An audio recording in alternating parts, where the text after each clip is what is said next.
Bem, boa noite a todos.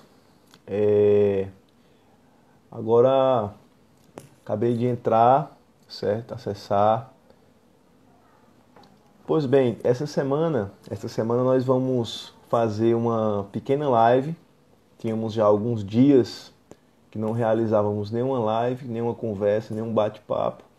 E esta semana eu tive a oportunidade de conversar com meu querido colega e também estudioso Caio Mateus, lá de São Paulo.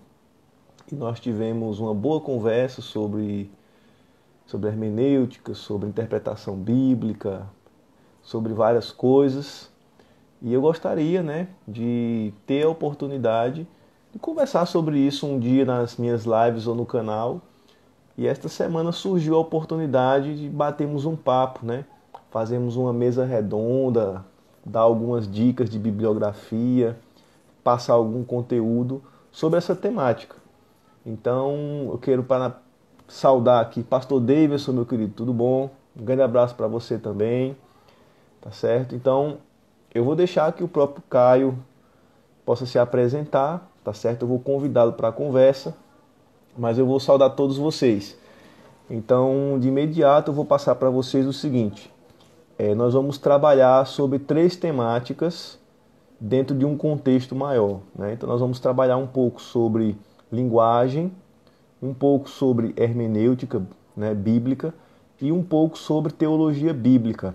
Então serão citadas algumas bibliografias, alguns autores, tá certo? Espero que vocês possam participar conosco e contribuir também de algum modo com suas perguntas, perguntas que tenham a ver com a temática, tá certo? Possam enriquecer a temática, tá certo? Então eu vou convidar, sem mais demoras, aqui o meu colega Caio. Deixa eu encontrá-lo.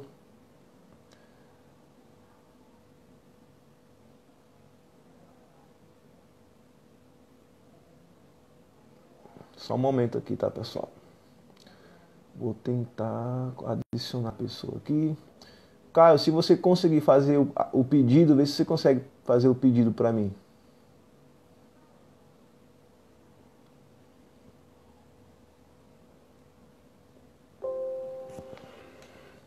Não estou conseguindo fazer o pedido. Vê se você consegue, Caio, fazer. Eu vejo que você está online aqui.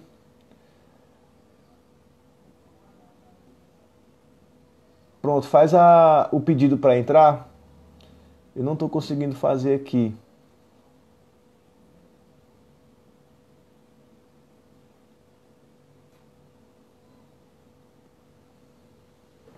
Aí você sai, você entra e a gente consegue refazer o. Pronto.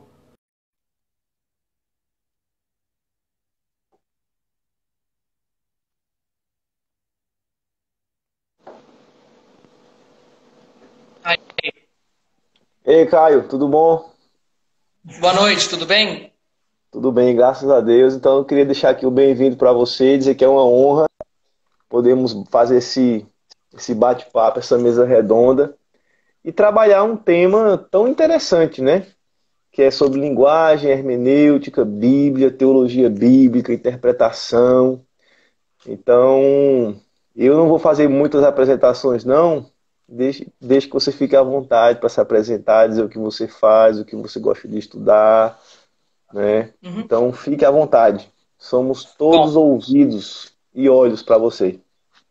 tá bom, obrigado. Primeiramente, boa noite, me chamo Caio Mateus, sou de São Paulo, conheci o Diano pela internet, né? Mojimirim eu sou, perto de Campinas, vamos dizer assim, referência à cidade de Campinas.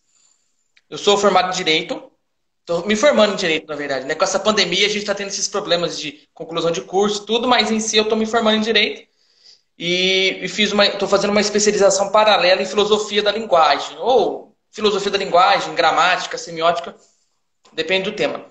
Eu sou de matriz confessional protestante, né, de vertente evangélica, pentecostal, porém eu sempre gostei de ler a Bíblia fazendo relações com outros textos e com os povos da antiguidade. Então, gostei muito de ler Código de Hammurabi,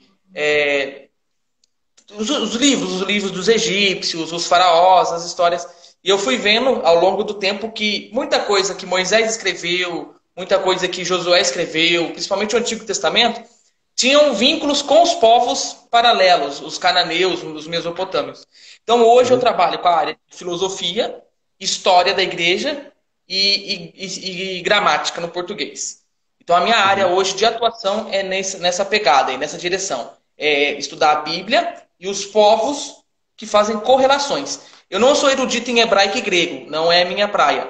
Eu trabalho mais com Uhum. a questão histórica da coisa, os povos que, que, que fazem parte ali. Então, eu espero poder contribuir de alguma maneira com os irmãos aí, tentar tirar algumas dúvidas, sabendo que nós não somos os detentores do monopólio do divino, nem do sagrado, né? A gente tem Verdade. um simples lampejo do conhecimento. Então, aquilo que a gente pode ajudar, eu vou tentar contribuir aí. E agradeço o Diano, muito obrigado pela oportunidade aí, por esse privilégio de poder estar contribuindo, ajudando em alguma maneira aí. Pois é, então veja só, Caio. Quando a gente fala, por exemplo, de Bíblia, de algumas coisas que temos na Bíblia, que outras culturas, de algum modo, também apresentam certos dados, né? Então, por exemplo, nós temos o famoso mito de Gilgamesh. Então, o Gilgamesh, ele vai trazer vários elementos do Gênesis, né? Então, vai a questão do dilúvio, etc. Então, por exemplo, eu gosto de estudar a área da filosofia, né, na filosofia da religião, na filosofia antiga, filosofia cristã, da filosofia moderna, né, de Descartes para cá, ainda não me debrucei totalmente como eu deveria, né? Mas eu posso dizer que eu estou começando a engatinhar na filosofia do Kant, né? Porque é extremamente difícil e complexa, e estou dando uma pincelada em alguma coisa em Wittgenstein, na questão da linguagem, né? Mas ainda estou em questões de introdutórias ainda, né? Entendendo o pensamento, entendendo o que foi o idealismo alemão, né? O que foi aquela questão toda ali que gerou essas filosofias, né? Então, por exemplo, quando você citou aí de semiótica, falou sobre estudar a Bíblia junto com outras obras, é interessante a gente salientar que a interpretação da Bíblia ela possui várias etapas, bem como vários níveis, né? Então, por exemplo, a leitura da Bíblia ela é fundamental para você discutir qualquer coisa em matéria de religião, em matéria de fé cristã. Infelizmente, nunca se teve tantas traduções da Bíblia, tanto acesso à Bíblia e tão pouca leitura da Bíblia, né? Por um lado, Sim. isso. E por outro lado, você sabe que no Brasil, as pessoas dão, inclusive a gente falou um pouco antes sobre isso, que o povo dá muito valor aos, aos elementos externos da cultura, né? Quais são esses elementos externos? É um diploma, é um título, né? Então eu tive o desprazer na universidade de fazer uma pergunta boba a um professor que era um pós-doutor, e eu fiz essa pergunta àquele semideus o seguinte, eu disse, professor, mas qual vai ser a bibliografia do curso, né? E ele me respondeu com aquele ar de superioridade acadêmica, tirou os óculos e disse, você não entendeu, eu sou a bibliografia, né? Então eu pedi desculpas, né? Porque eu estou muito aquém desse Olimpo do conhecimento, mas a realidade é essa, né? Então quando você vai para, por exemplo, isso aqui é por um lado.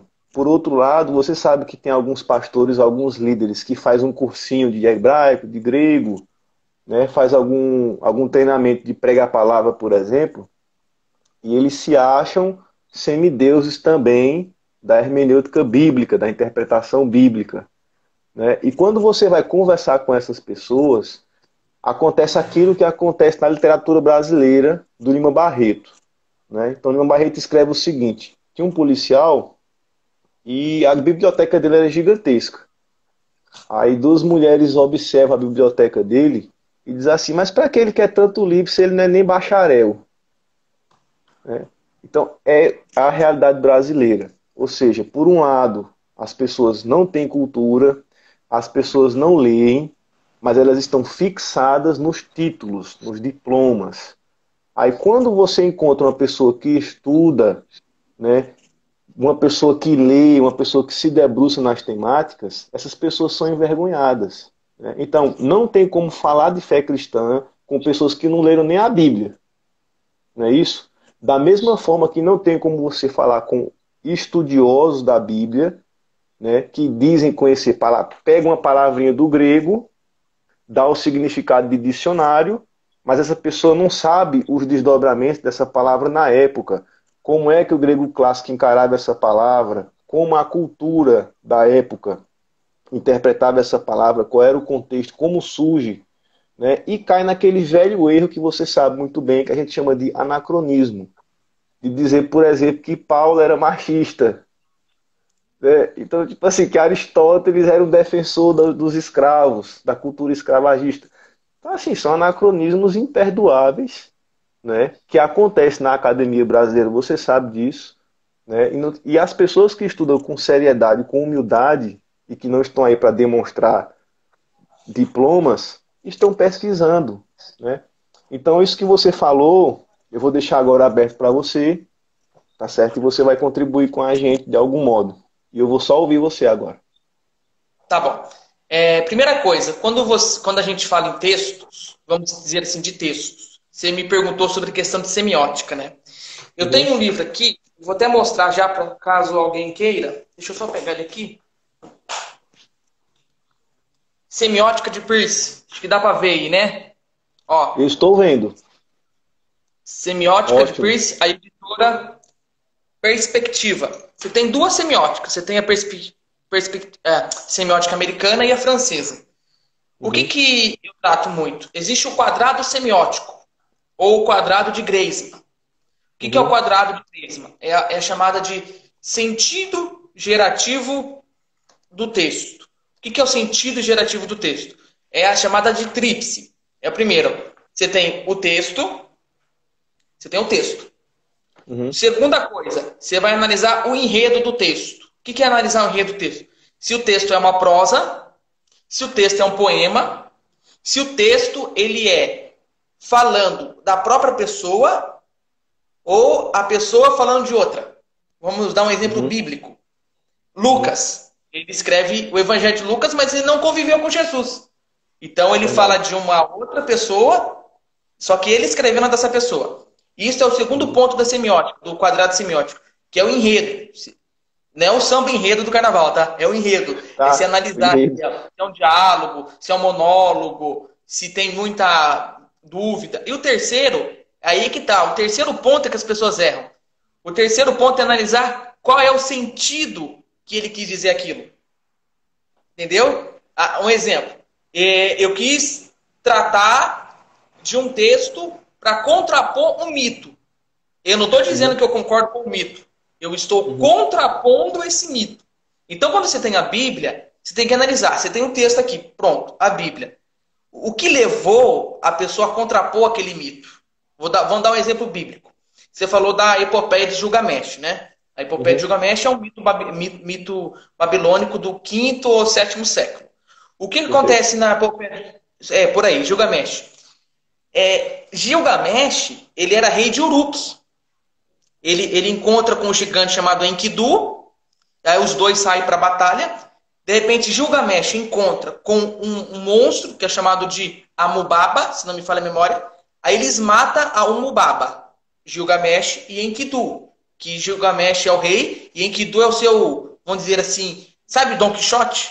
É tipo Don Sim, Quixote e o Sérgio é Panza. tipo o escudeiro dele, né? Tipo um escudeiro, tipo Don Quixote e Sérgio Panza. Você tem Uhum. Gilgamesh e Enkidu. Aí aparece uma deusa chamada Ishtar, o Ishtar. Essa deusa Ishtar, ela é chamada de Azera, Uhum. Anat, ou lá em Jeremias 7, a rainha dos céus. Que Deus Hum. fala assim, vocês levantam a rainha dos céus. Aí, Ishtar tenta seduzir Gilgamesh. Aí Gilgamesh não cede aos pedidos de Ishtar. Aí Ishtar pede para o seu pai, Ea, matar Gilgamesh e matar Enkidu, mandando o touro celeste. Isso é tudo um mito. Não estou dizendo que eu concordo com isso. Uhum. Aí aparece esse touro celeste, Gilgamesh e Enkidu matam esse touro celeste e vivem. Aí o que acontece? Ishtar, quando ela fica nervosa, o que ela faz? Ela manda os deuses matarem Enkidu, o amigo de Gilgamesh. Aí Gilgamesh fica triste. Aí Gilgamesh está andando, ele entra numa taverna. Não é caverna, tá? É taverna. É tipo um lugar, uma vinícola de vinho. E ele Certo, encontra com uma uma deusa taverna. chamada Siduri. Siduri fala assim para Gilgamesh, ó, conheci um homem chamado Longínquo que sobreviveu a um dilúvio que os deuses mandou. Olha, o dilúvio que Deus mandou. O Aí dilúvio. Gilgamesh vai, encontra-se com esse barqueiro longínquo, e ele fala o seguinte, ó, os deuses iam matar toda a humanidade mandando um dilúvio. Aí um deus chamado Eia me mandou construir uma arca, ó, mandou construir uma arca de 3 andares com um cubo e colocar os animais lá dentro. Aí Longínquo sobrevive, e olha que interessante, com o mito de Noé. Não com o mito de Noé, que é só de Noé. O dilúvio de Noé é 40 dias e Noé solta 3 vezes uma pomba.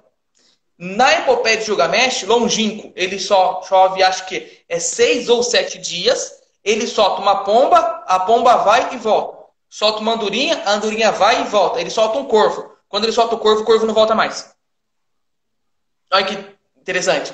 Aí Gilgamesh fica sabendo dessa história e fala o seguinte, eu quero procurar essa imortalidade. Aí Longínquo fala o seguinte, mergulha no fundo do rio, vai ter uma planta. Quando Gilgamesh mergulha no fundo do rio, ele vai pegar essa planta, a serpente vem e rouba dele. Aí Gilgamesh não consegue a imortalidade. Então quer dizer, é um mito mesopotâmico, babilônico, que tem na Babilônia, pelos cananeus, no Egito. E aí o que acontece? Moisés, quando ele vai escrever o Gênesis, ele tem que pegar esse mito de Gilgamesh e contrapor com o real, que é o de dilúvio. Então não é que a ideia, né? Não é que o Gilgamesh está certo, mas é que você tem o mito e você tem a verdade. Aí você tem que contrapor a verdade tirando o mito. Ou seja, a epopeia de Gilgamesh é um contraponto ao dilúvio. Deu para entender? Perfeito, perfeito. Isso que você está falando, É Caio. uma perspectiva. E um outro Pois é, eu detalhe... tive. Escuta, só um minutinho, só um detalhe pra gente. Eu tive um professor no seminário, professor do Antigo Testamento, professor Marcos Bittencourt, então, inclusive, eu vou mandar um abraço para ele, talvez ele vá assistir. Então, quando ele fez a tese de mestrado dele, ele trabalhou justamente o mito de Gilgamesh contrapondo com o relato do Gênesis. Então, isso que você está falando, você está na, né, na trilha correta que os estudiosos usam, né? Então, não somente na questão da semiótica, como você está usando, mas a questão dos estudiosos de religiões comparadas, como por exemplo. Né? Então, isso que você está falando é o que a academia está estudando hoje. Né? Então, a gente está apresentando aqui o que a academia está pesquisando. Já em questão de Novo Testamento, o pessoal está trabalhando com o quê? Com a questão da influência da literatura do livro de Enoque para a interpretação, como por exemplo, o livro de Judas, né? Que o livro de Judas cita um trecho do livro de Enoque, da batalha de Satanás e Miguel pelo corpo de Moisés, né? Então isso é o que a academia está procurando hoje, está pesquisando. Então pode continuar. Tá. Vamos para um outro mito para a gente entender o Antigo Testamento. Existe, eu vou até mostrar o livro dele aqui, ó. Ver se dá para ver. Missi Eliade, Mito e Realidade. Não. Dá para Para ver? mim tá ao contrário, mas você depois a gente escreve o nome. Tá bom. O que acontece? O que o Missi Eliade fala? Que todo mito ele tem um fundo de verdade, porque ninguém cria um mito do nada. Certo? E o que acontece? Ur dos caldeus, os babilônicos, eles acreditavam no mito do eterno retorno. O que é o mito do eterno retorno? Na cosmogonia, Devir, né?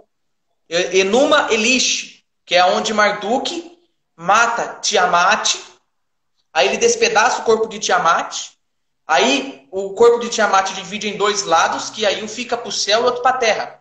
E existe um segundo deus que é morto por Marduk, que é Kinjum, que o sangue de Kinjum é do mal. Aí pega o homem, pega o sangue de Kinjum, pega o barro e forma o homem. Então o homem é ruim por causa do sangue de Kinjum. E até a ideia de Satanás vem de Kinjum. Então esse é o mito do eterno retorno. O que isso tem a ver? Simples. O mito do eterno retorno era o seguinte. Era 12 dias a festa. Olha que interessante, 12 dias. Você vai pegar hoje as campanhas que as pessoas fazem, é campanha de 12 12 dias. dias. Ou Um ano 40, tem, né? é, 12 um ano meses, tem 12 12 meses. apóstolos. Exatamente, é o número 12. É uma coisa até meio cabalística daí, né? Pra quem gosta é meio É sim. cabalístico, esse 7, 12 e tal. O que acontece? No mito do eterno retorno, eles faziam o seguinte: eles faziam um teatro entre o caos e o Deus. Aí o caos era destruído pelo Deus. Primeira parte do mito. Primeira parte da festa. A segunda, a vegetação era morta e aí crescia-se a primavera. Esse é o primeiro mito. Esse é a segunda etapa. A terceira, as pessoas traziam procissões, estátuas, e do rei Marduk. E aí, o rei de Ur dos Caldeus, ele tinha que se ajoelhar perante Marduk.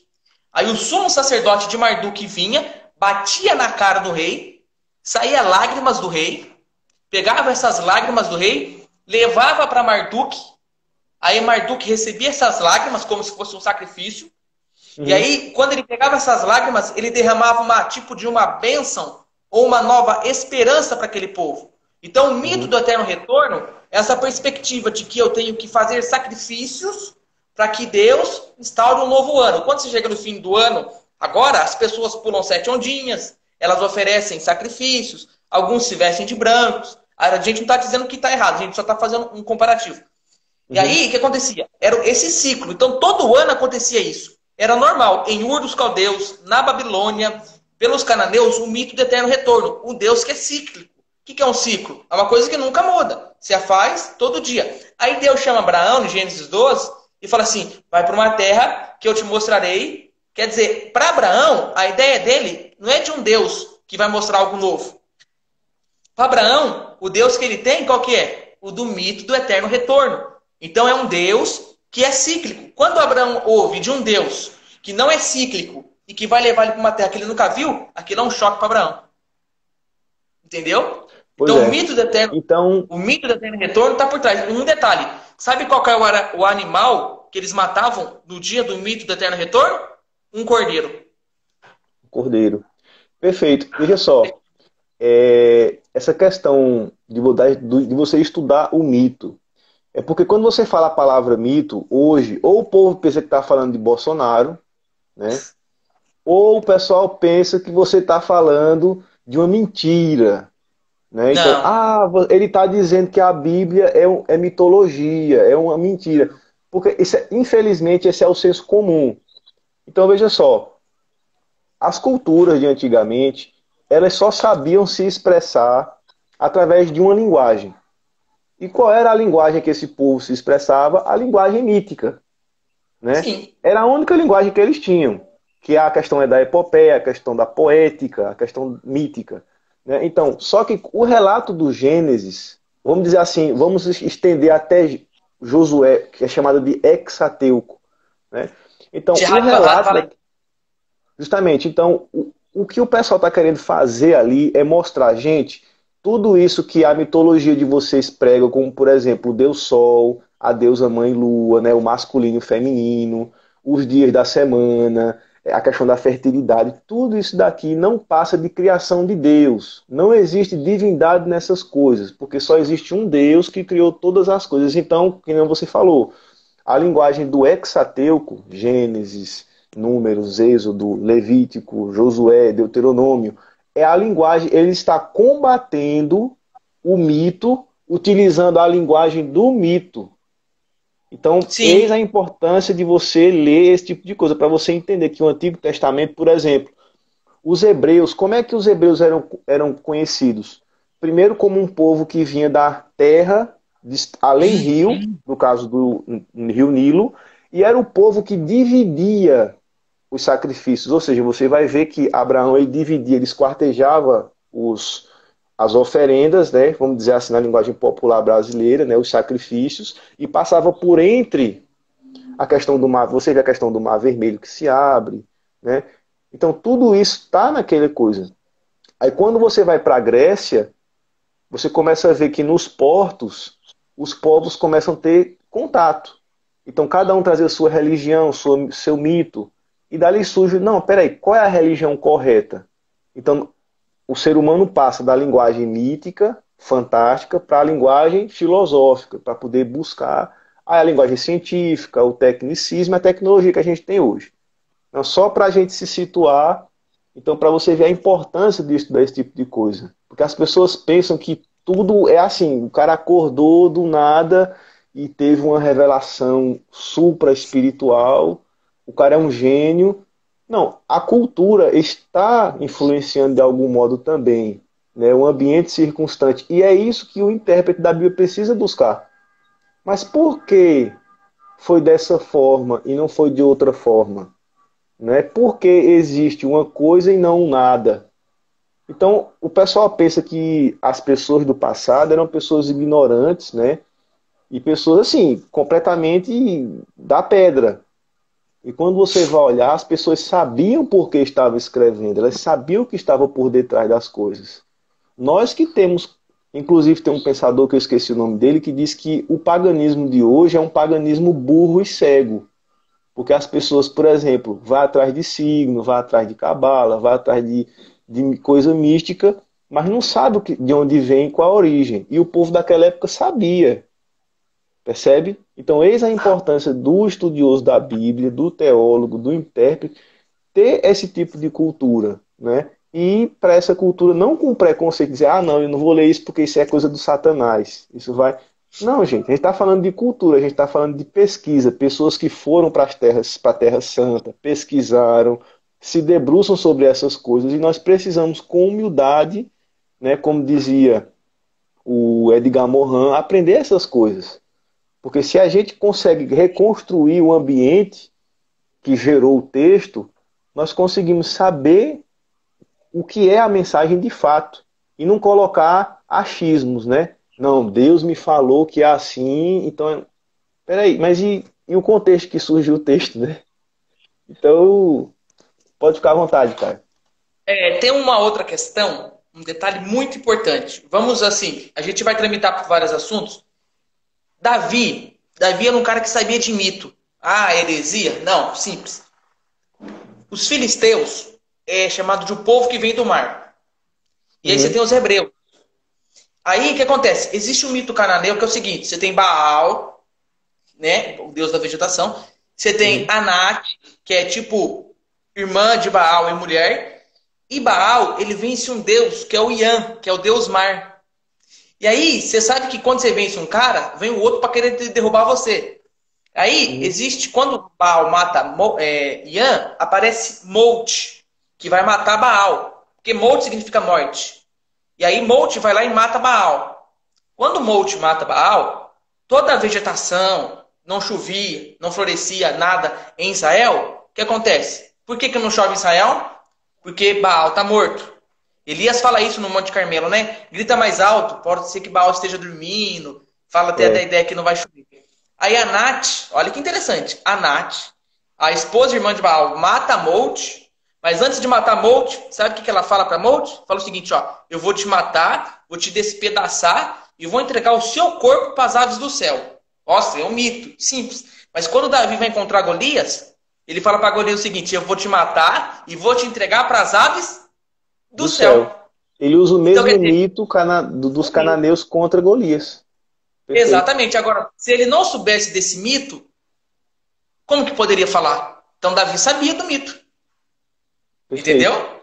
Isso não tira ele, não sabia. Inclusive, você me falou aqui de Davi, mas eu poderia citar um outro caso um pouco anterior a Davi, que é o caso dos juízes. Aquele juiz que pega a esposa e despedaça ela em 12 pedaços, né, porque ela foi estuprada pelos cananeus, né, E, salvo engano, e ele manda, né, os 12 pedaços da mulher para as 12 tribos e diz, ó, isso aqui é culpa de vocês. Vocês fizeram aliança com esse povo, vocês não quiseram dar ouvido a Deus de acabar com eles, olha aí a responsabilidade. E ali há um grande mover espiritual, as pessoas voltam para Deus. sim. Tu sabe que nos juízes o pessoal uma vez estava forte, depois caía no pecado. Então há essa oscilação e eu lembrei. Então, eis a origem, o mito. É um Inclusive mito. existe também a questão da ressurreição de Baal, porque Baal ele tem que morrer e ressuscitar para poder ter o ciclo, né? Exatamente. Do E mito. esse ciclo é a mesma ideia do mito do eterno retorno. que é o Deus cíclico. Todos eles têm um Deus cíclico. Então, quer dizer, existe um contexto. Um outro exemplo, só para a gente se atentar. Lembra quando José ele tem um sonho onde existem 7 vacas magras e existem 7 vacas gordas. Aí as magras engolem as gordas. Existe uma questão chamada de estela ou estela. Não é estrela, é estela ou estela. Que são gravuras rupestres. O que seriam isso? São em pedras, escritos em pedras. E existe um escrito que mostra que o faraó Tut-Neit-Amon, 2.400 anos antes de Moisés, sabe o que ele sonhou? 2 serpentes. Uma serpente gorda e uma serpente magra. Onde a serpente magra engolia a serpente gorda.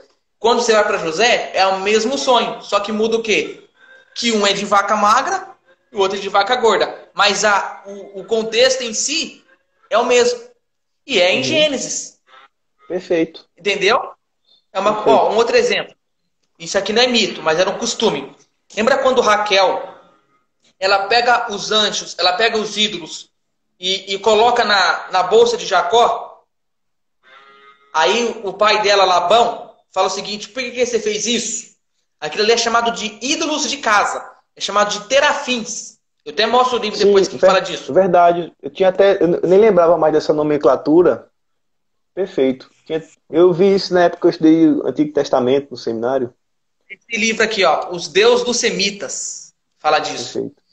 E o que acontece? Por que ela faz isso? Na cultura, porque Jacó vive com Labão, vive com Raquel, então ele tem uma miscelânea, né? Ele tem uma mistura do que foi ensinado por Isaac e a mistura. E o que acontece? Aqueles ídolos têm um problema. Se o genro pegasse os ídolos e colocasse na sua bolsa, ele tinha direito na herança. Então Labão fica bravo, porque agora, como Jacó tem os ídolos na sua bolsa, Labão é obrigado a dividir a herança entre Jacó e a sua filha. Quer dizer, é o mito do terafim. Na perspectiva de Raquel, o mito terafins, aquele mito de escultura, trazia a herança para o seu marido Jacó. Agora, se uma pessoa não sabe desse contexto, ele vai caminhar para outra vertente, sendo que, na verdade, a origem é os ídolos de casa, chamado de terafim. É uma questão simples que precisa ser analisada, senão o cara vai incorrer em muitos erros. E uma outra perspectiva que a gente tem que analisar é o seguinte: quando a gente pega ali a criação do mundo, né? O Deus dos judeus é ex nihilo, é o Deus que cria do nada. Para os babilônicos é Enuma Elish, Epopeia de Gilgamesh.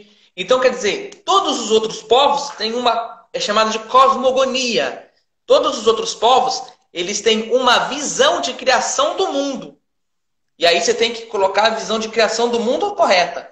Então, quando Moisés escreve o Gênesis, é para contrapor os mitos que existiam e mostrar agora o mito verdadeiro. Vou dar um outro exemplo, aí já retorno a frase para você. Existe uma questão lá em Jó, que é a chamada teologia do causa e efeito. Tipo assim, os amigos de Jó, ele faz jorrar, Eliú, eu não vou lembrar os nomes dele agora, Eliú e mais os dois lá. Eles falam assim para Jó: Jó, o que você está passando, o efeito disso, a causa é pecado escondido. É mais ou menos esse trâmite, né? E aí, o que acontece? Jó fala assim: não, isso não tem nada a ver, Deus vai me dar misericórdia. Quando você vai para a Babilônia, existe um livro, um poema chamado Ludlur Belnemek, que é Louvarei ao Senhor da Sabedoria, aonde um cara, é um poema de 480 versos, aonde um cara, ele vai falar com seus amigos que ele está passando determinadas situações, e os seus amigos, ao invés de ajudá-lo, sabe o que eles fazem? Falam que tudo que ele está fazendo, tudo que ele está passando, é porque a divindade está brava com ele. Quando você pega essa leitura da lamentação, chamado Ludlur Belnemek, e vai fazer uma correlação com o livro de Jó, é a mesma coisa. Verdade. Entendeu? Veja só, é a mesma isso coisa. Isso que você falou, de algum modo, também chegou nos nossos dias. Né? Então, por exemplo, quando o irmão está passando por uma situação muito complicada, né? Então o pessoal fala: não, porque o irmão está em pecado. Está em pecado. Então, a teologia do Antigo Testamento, eles chamam isso da teologia da justa retribuição. Então, se nós não tivéssemos o primeiro capítulo de Jó, né, que é um prólogo que explica o que está acontecendo, realmente seria a teologia da justa retribuição. Jó estava sofrendo as consequências dos seus atos. Mas só que o livro de Jó, ele está confutando, refutando a visão judaica da sua época. De quê? De que o bom, ele prosperaria e receberia todas as bênçãos de Deus. E o mal, o injusto, receberia todo o pesar da mão de Deus. Então aqui nós temos a mesma coisa que acontece no Gênesis, acontecendo também em Jó. Lembrando que o livro de Jó, ele é mais recente do que aquilo que a gente imagina.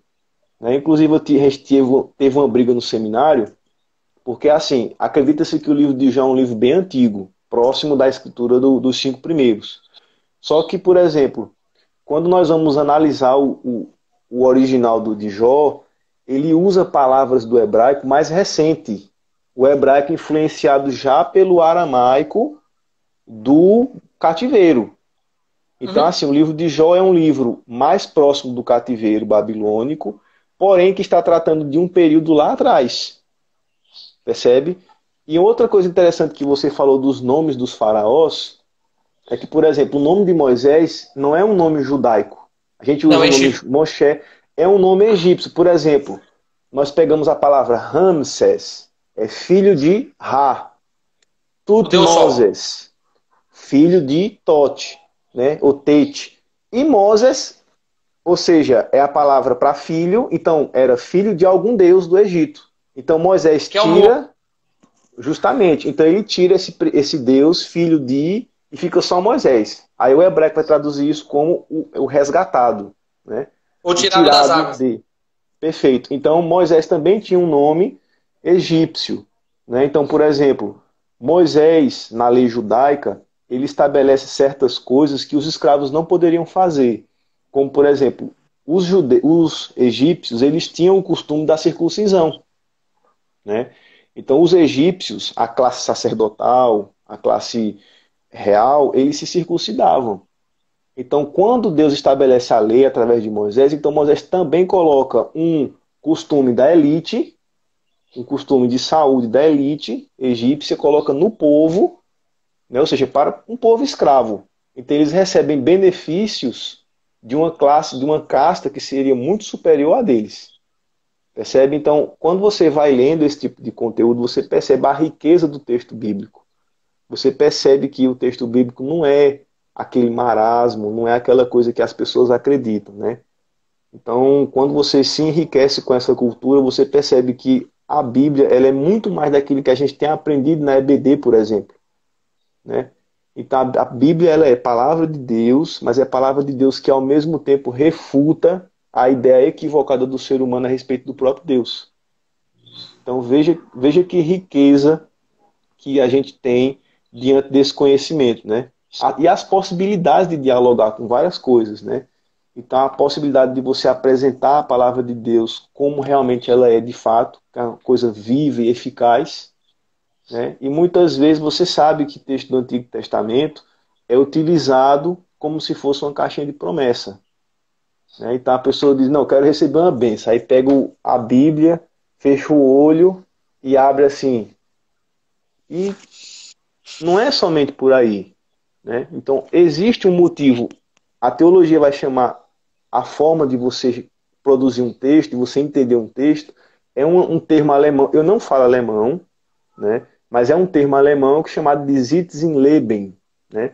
Ou seja, que é a situação de vida. Qual é o contexto de vida que produziu esse texto? Um exemplo, quando o Novo Testamento. Quando você vai para as epístolas de Paulo, não é que Paulo escreveu aquilo dali, tirou da cabeça dele por revelação. Não, existiam situações reais, perigos reais, problemas reais da igreja, e isso gera, né, a inspiração de Paulo a escrever para tentar, de algum modo, sanar esses problemas.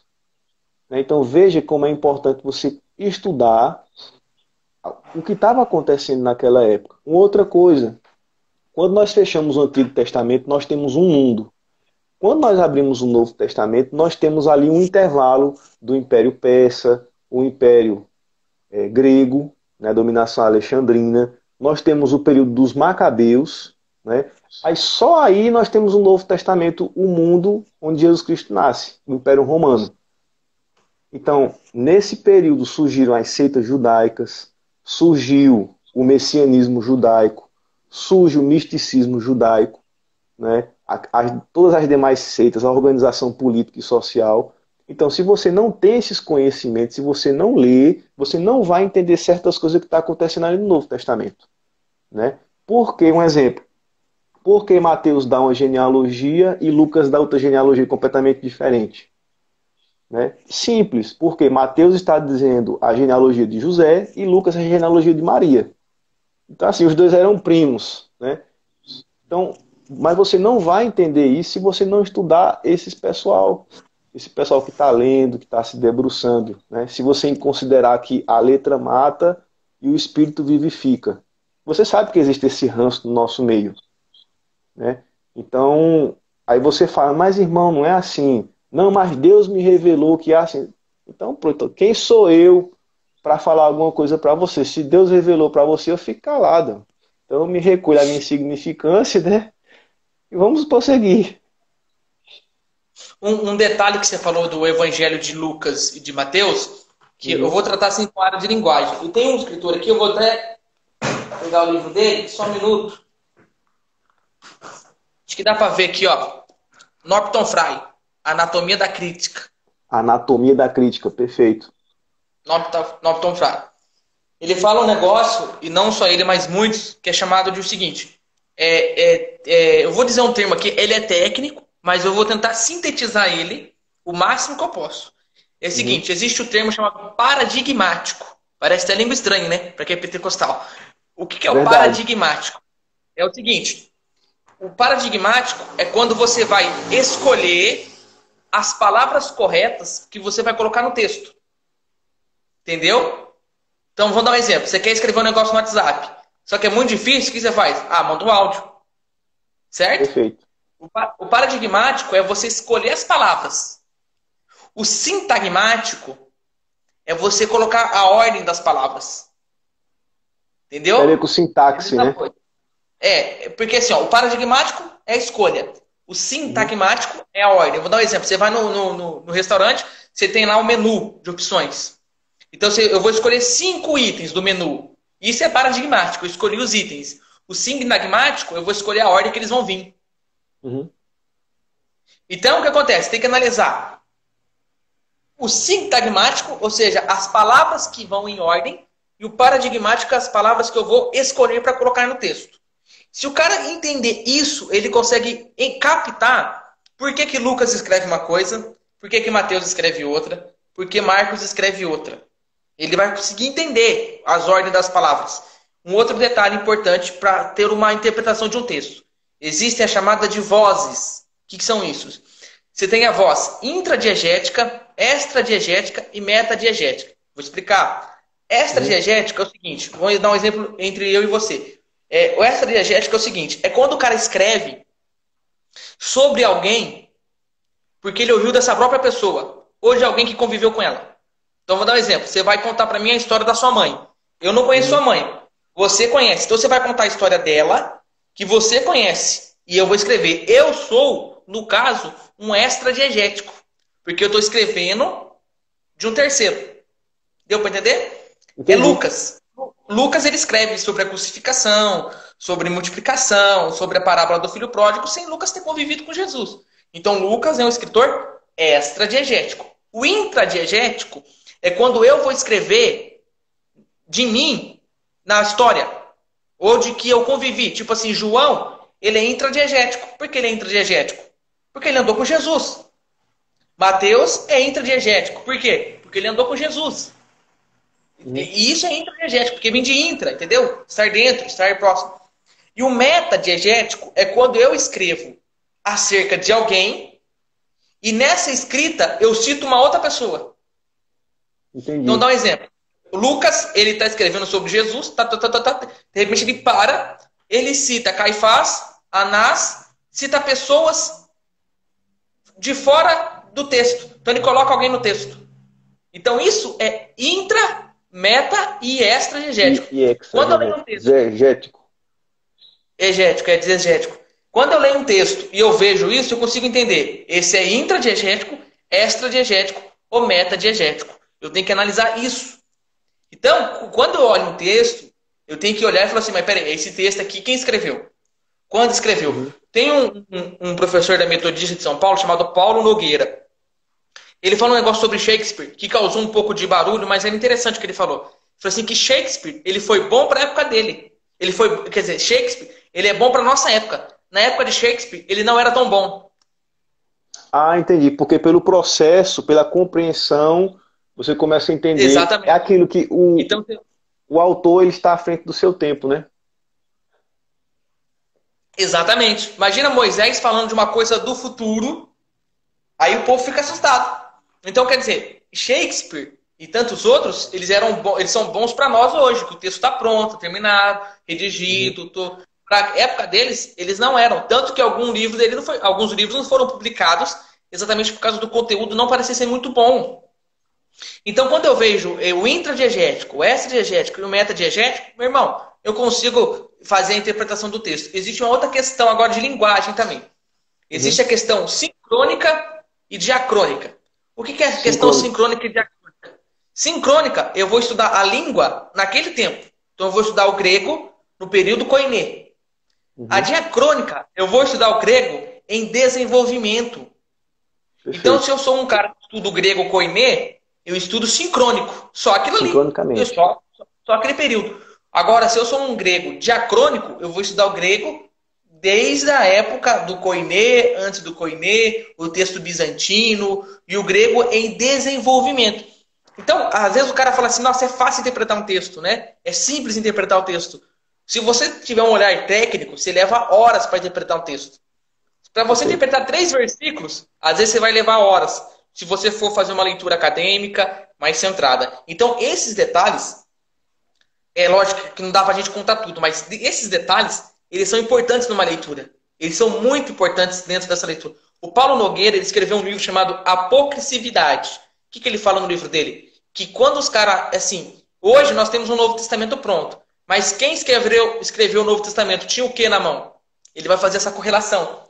Então, se tipo assim, você tem Paulo escrevendo lá, João escrevendo, e o que ele tem na mão ali? Ele não tem o Novo Testamento pronto, porque o Novo Testamento está partindo deles.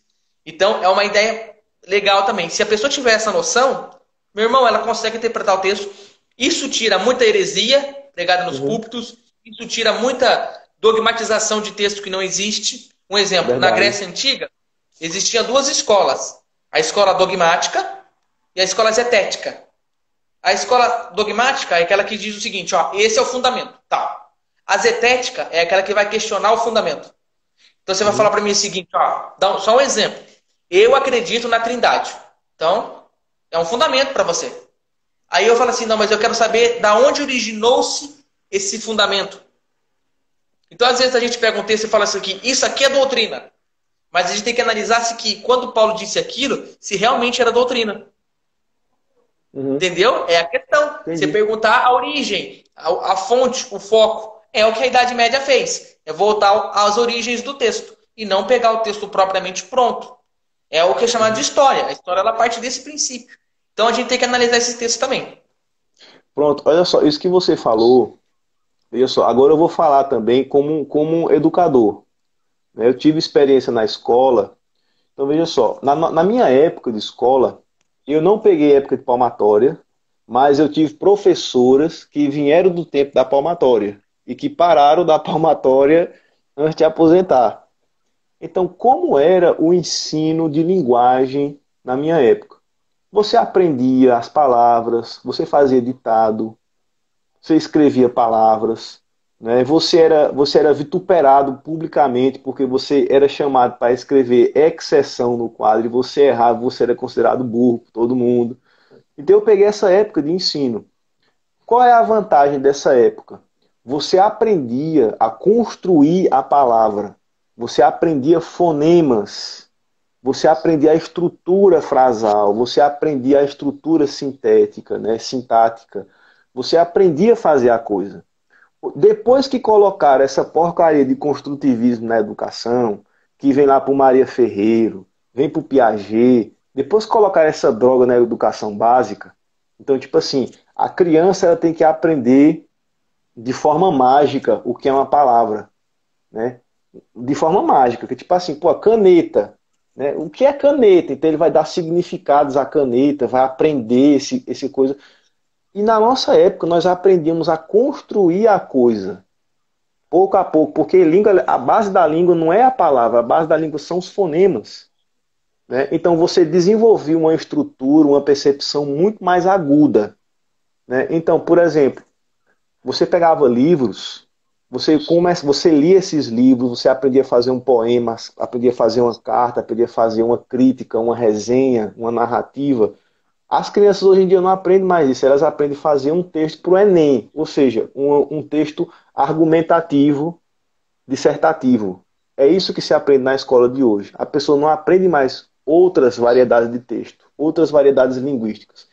Então, essa pessoa que cresce nessa educação básica, que você tem que aprender a ler e a escrever, mas você não aprende as nuances da linguagem, a construção da palavra. Veja como a sua inteligência é corrompida com isso. Aí, de repente, essa pessoa pega a Bíblia. Essa pessoa não lê, essa pessoa teve uma formação ruim, porque o construtivismo é ruim para o desenvolvimento da percepção, da inteligência, né? Inclusive, tem alguns trabalhos acadêmicos de professores estrangeiros que trabalharam no Brasil e disseram, gente, as crianças brasileiras são extremamente inteligentes, né? São extremamente capazes. Porém, depois que essa molecada passa dos 13, 14 anos, parece que a cabeça fecha. Por quê? O bendito do construtivismo dentro da escola. Porque a criança não pode aprender gramática. Gramática não pode. Entendeu? Ela tem que aprender outras coisas na escola, né? Ou seja, aí você pega esse pessoal, por um lado, que tem essa base ruim, né? Aí você tem aquela coisa que no Brasil o povo odeia conhecimento. Tem uma música bem famosa do Pink Floyd, né? Como dizia Falcão, Another Brick D.O. Parte Tu, que o videoclipe dessa música ele mostra que o vocalista do Pink Floyd, ele na aula, ele estava escrevendo poemas. Aí o professor pega esse caderninho e começa a recitar os poemas. E fala, ó, gente, ele está lendo poesia, ele está escrevendo poesia. Então, não, ele tinha que fazer conta, matemática, né? O que eu estou querendo dizer com isso? As pessoas desprezam conhecimento, né? Ou seja, aí você diz, fulano, a pessoa não lê nem a Bíblia, quanto mais outras coisas. Então, uma pessoa que nunca leu O Sítio do Pica-Pau Amarelo, uma pessoa que nunca leu a Bíblia, uma pessoa que no máximo lê Almanaque da Mônica e posta de Facebook, né? Tem uma educação básica ruim, porque no Brasil o importante é você ter um diplominha, um título e ganhar dinheiro. Cara, aí você coloca diante dessa pessoa um texto grego, um texto hebraico, um texto aramaico, uma epopeia de Gilgamesh. Meu filho, essa pessoa não vai entender bolhufas desse texto, porque ela não tem cultura suficiente para entender isso. E ela vai pensar que o significado fechado, uma definição, porque toda definição é um fechamento em essência, de uma palavra, é a realidade do mundo. Entendeu? Então você vai ver uma série de erros grotescos, porque a pessoa não tem a sensibilidade, não tem a cultura mínima necessária para uma interpretação bíblica pastoral, né? Então, assim, tá a nível devocional a coisa. Então, só lembrando que a leitura bíblica, a interpretação bíblica, ela tem no mínimo 3 níveis, né? Então você tem um nível devocional, que você lê a Bíblia para você crescer, e essa é a obrigação e responsabilidade de todo cristão. Nós devemos ler a Bíblia devocionalmente. Nós temos a interpretação pastoral, que vai entrar uma exegese, como você falou. Então, para você fazer uma exegese de um texto, pelo menos eu aprendi assim. Eu faço a minha tradução do original para o português ou para o italiano, faço a minha tradução, e daquela tradução eu faço toda a exegese hermenêutica para fazer a minha mensagem, que é o que a gente aprende no seminário. E acima dessa interpretação, existe a interpretação crítica, a interpretação acadêmica, né? Então, meu filho, você tem uma base ruim, um povo que não lê, né? A pessoa vai lá para o púlpito citar a palavrinha grega, não sabe nem o que é que significa. Então veja a pobreza e o risco que nós estamos correndo de cair em heresias gravíssimas, né? Por quê? Porque as pessoas que estão à frente do conhecimento, as pessoas que estão à frente para alimentar o rebanho de Deus, elas não estão capazes. Não porque elas não tenham capacidades, mas porque elas desprezaram o conhecimento ou pensaram de que a letra mata e o espírito vivifica, né? Então eu quero ver se essa pessoa pegar, por exemplo, pegar uma genealogia bíblica, porque você sabe que tem gente que abre a Bíblia e prega, né? Então, eu quero ver se ele cair numa divisão de terra, se essa pessoa cair numa genealogia, o que é que ele vai pregar? Não vai pregar nada, percebe? Então, o nosso povo está carente de mensagem, o nosso povo está carente de alimento, e muitos pastores não estão fazendo isso, né? Por vários motivos. Então, veja a importância da cultura, né? Veja a importância de você aprender o que a Bíblia diz de fato. Porque se você não tem esse conhecimento prévio, não é que você precisa ser um acadêmico, mas, cara, escuta o seu pastor. O seu pastor está estudando, né? Tem o irmão Caio aqui que está de toda boa vontade passando esse conhecimento para a gente. Vamos escutar, vamos aprender e vamos crescer, não é isso? É. Existe uma questão também, aí não é nem tão teológica em si, mas ela é sociológica, mas ela é muito importante. Peter Berger, ele foi um sociólogo dos Estados Unidos, luterano, faleceu já. E Peter Berg e tantos outros, eles trabalhavam muito com a questão de povos. Existe uma coisa chamada etnologia e uma coisa que chama etnografia. Etnografia é o seguinte, você vai fazer um levantamento, documentos sobre aquele determinado povo. Então, vou dar um exemplo. Eu vou fazer um estudo sobre o Neolítico ou Paleolítico, que é o povo antes da pedra e o povo pré-histórico. Isso é etnografia. Eu vou estudar, levantar documentos sobre aquela cultura.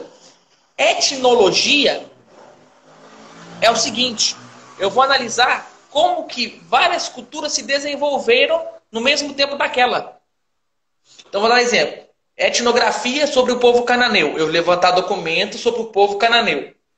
E vou fazer etnografia sobre o povo babilônico. Isso é etnografia, eu vou levantar documento. Etnologia, eu vou analisar as culturas. Como se desenvolveu. Simples. No Brasil, antigamente, tinha escravidão. Hoje você não tem. Então, se você for analisar, quando a Bíblia é escrita, você tem muita questão de sucerano e vassalo. Vassalo é o empregado, sucerano é o senhor. Né? Salomão tinha escravo, Salomão tinha servo. Você não vai falar hoje para uma pessoa ter escravo. Quer dizer, se a pessoa não tiver uma noção de cultura da época, ela vai pegar aquela cultura e transpor para cá. Isso é o perigo. Entendeu? Um exemplo. Olha como os hebreus eles eram tão idólatras. Quanto tempo o povo dos hebreus vive no Egito? 430 anos. Imagina a aglomeração de informação. E aí você tem a ideia de que o faraó é o representante de Deus na terra. Correto? Quando você vai para Êxodo 19, o povo fala assim, Deus, fala-se conosco. Aí Deus fala por meio de trovões, relâmpagos e chacoalha lá as coisas, né? Aí o povo fica com medo e fala o seguinte, Moisés, que Deus fale somente com você, conosco não. Quer dizer, eles achavam que Moisés era o representante de Deus na terra. Porque eles trouxeram da mente deles aquela ideia de que o faraó é o representante de Deus na terra. Perfeito. Entendeu? Então, cara, eles saem do Egito, mas fica dentro deles ainda a questão egípcia dentro deles. O Caio, tá faltando 30 segundos para cair essa live, então nós vamos fechar. O inimigo está trabalhando poderosamente. Então, assim, vamos tomar uma água e daqui a 20 segundos nós retornamos com mais um pouco dessa reflexão, tá certo? Então, pessoal, não sai não, espera aí.